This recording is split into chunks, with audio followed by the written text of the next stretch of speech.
بسم اللہ الرحمن الرحیم۔ السلام علیکم دوستو، آپ کو یوٹیوب چینل دلچسپ ویڈیوز میں خوش آمدید ہے۔ دلچسپ اور سبق آموز واقعات کی ویڈیوز دیکھنے کے لیے ہمارے چینل کو سبسکرائب کریں۔ سبسکرائب کے لال بٹن کو دبا کر آپ ہمارے چینل کے سبسکرائبر بن جائیں گے اور ساتھ ہی ساتھ بیل آئیکن کو بھی دبائیں۔ دوستو، اس سے ہوگا یہ کہ آپ کو ہماری آنے والی نئی ویڈیوز کا نوٹیفیکیشن مل جایا کرے گا اور آپ ہماری نئی ویڈیوز کو بآسانی دیکھ اور سن لیا کریں گے۔ نبی اکرم صلی اللہ علیہ وآلہ وسلم نے رجب 8 ہجری میں سمندر کے کنارے ایک لشکر 300 آدمیوں کا بھیجا، جس پر حضرت ابو عبیدہ بن جراح رضی اللہ تعالی عنہ امیر بنائے گئے۔ حضور اقدس صلی اللہ علیہ وآلہ وسلم نے ایک تھیلی میں کھجوروں کا توشہ بھی ان کو دیا۔ 15 روز ان حضرات کا وہاں قیام رہا اور توشہ بھی ختم ہو گیا۔ حضرت قیس رضی اللہ تعالی عنہ نے، جو اس قافلے میں تھے، مدینہ منورہ میں قیمت ادا کرنے کے وعدے پر قافلے والوں سے اونٹ خرید کر ذبح کرنے شروع کیے اور 3 اونٹ روزانہ ذبح کرتے۔ مگر تیسرے دن امیر قافلہ نے اس خیال سے کہ سواریاں ختم نہ ہو جائیں اور واپسی میں مشکل نہ آ جائے، ذبح کرنے کی ممانعت فرما دی اور سب لوگوں کے پاس اپنی اپنی جو کچھ کھجوریں موجود تھیں جمع کر کے ایک تھیلی میں رکھ لیں اور ایک ایک کھجور روزانہ تقسیم فرما دیا کرتے، جس کو چوس کر یہ حضرات پانی پی لیتے اور رات تک کے لیے یہی کھانا تھا۔ دوستو، کہنے کو تو مختصر سی بات ہے، مگر لڑائی کے موقع پر جبکہ قوت اور طاقت کی بھی ضرورت ہو، ایک کھجور پر دن بھر گزارا کرنا دل اور جگر کی بات ہے۔ چنانچہ حضرت جابر رضی اللہ تعالی عنہ نے جب یہ قصہ لوگوں کو سنایا تو ایک شاگرد نے عرض کیا کہ حضرت، ایک کھجور کیا کام دیتی ہوگی؟ آپ رضی اللہ تعالی عنہ نے فرمایا کہ اس کی قدر اس وقت معلوم ہوئی کہ جب وہ بھی نہ رہی کہ اب بجز فاقے کے کچھ نہ تھا، درخت کے خشک پتے جھاڑتے اور پانی میں بھگو کر کھا لیتے۔ دوستو، مجبوری سب کچھ کرا دیتی ہے اور پھر ہر تنگی کے بعد اللہ تعالیٰ کے یہاں سے سہولت ہو جاتی ہے، یعنی ہر مشکل کے بعد آسانی پیدا ہو جاتی ہے۔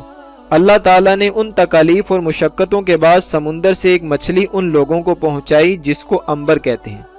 دوستو، وہ عنبر مچھلی اتنی بڑی تھی کہ 18 روز تک یہ حضرات اس میں سے کھاتے رہے اور مدینہ منورہ پہنچنے تک اس کا گوشت توشوں میں ساتھ تھا۔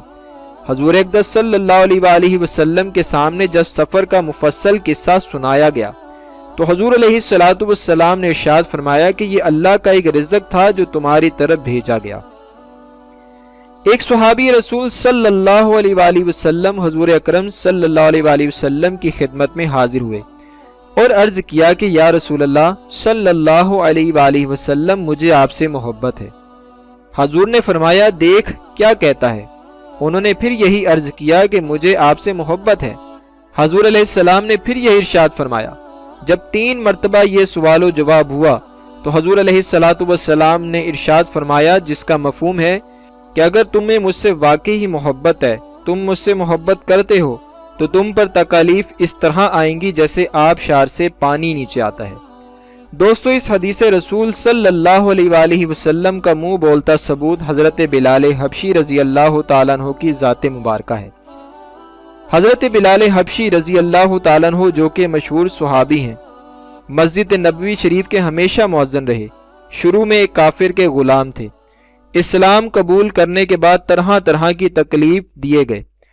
امیہ بن خلف، جو کہ مسلمانوں کا سخت دشمن تھا، ان کو سخت گرمی میں دوپہر کے وقت تپتی ہوئی ریت پر سیدھا لٹا کر ان کے سینے پر پتھر کی بڑی چٹان رکھ دیتا تاکہ وہ حرکت نہ کر سکیں، اور کہتا تھا کہ اسی حال میں مر جائیں اور اگر زندگی چاہیں تو اسلام سے ہٹ جائیں۔ مگر آپ رضی اللہ تعالیٰ عنہ اس حالت میں بھی احد احد پکارتے رہتے، یعنی معبود ایک ہی ہے۔ اور رات کو زنجیروں میں جب آپ کو باندھ کر کوڑے لگائے جاتے اور اگلے دن ان زخموں کو گرم زمین پر ڈال کر اور زیادہ زخمی کیا جاتا تاکہ بے قرار ہو کر اسلام سے پھر جائیں یا تڑپ تڑپ کر مر جائیں۔ تکلیفیں دینے والے بھی اکتا جاتے، کبھی ابو جہل کا نمبر آتا، کبھی امیہ بن خلف کا نمبر آتا اور کبھی اوروں کا، اور ہر شخص اس کی کوشش کرتا کہ تکلیفیں دینے میں زور ختم کر دیں۔